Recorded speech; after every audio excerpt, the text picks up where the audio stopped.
Hey guys, I'm back outside with a new video. It feels wonderful out here. You've got to learn how to take in these deep breaths when you're outside. And I love the open space that I'm provided with to kind of roam and walk.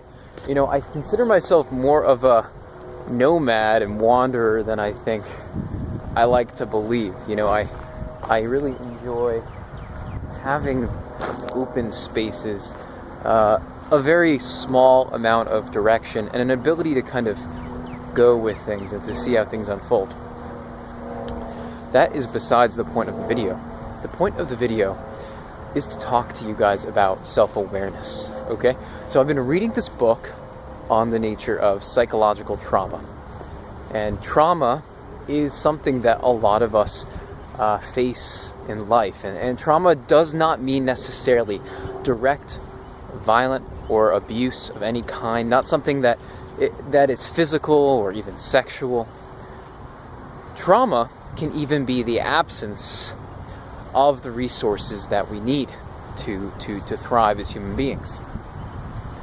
And what we understand about the nature of trauma is that when we look at the traumatic brain versus the normal or considered healthily attuned brain, you see two fundamental patterns. One, in the healthy brain, is a healthy degree of self-awareness or self-referential system. So there is this sense of agency, of intention, this sense of being able to take in sensory information. That could be the feeling of the sun on my face, that feeling of tension in my stomach. That ability to pay attention and to be aware and to direct our lives is healthy, is fundamental to being a human being. In people who are traumatized, you see an inability to self-reference, a lack of ultimately self-awareness.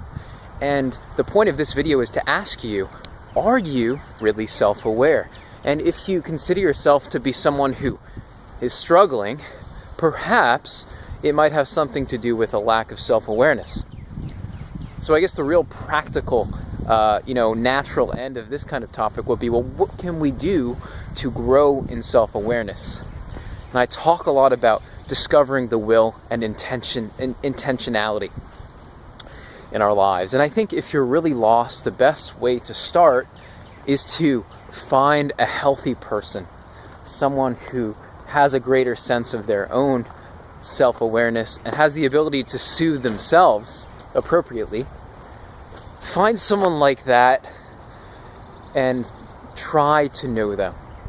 Try to build a relationship with them.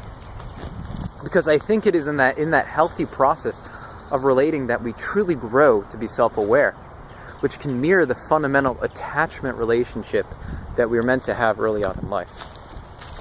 So, a lot of information there, but I hope you can resonate with it.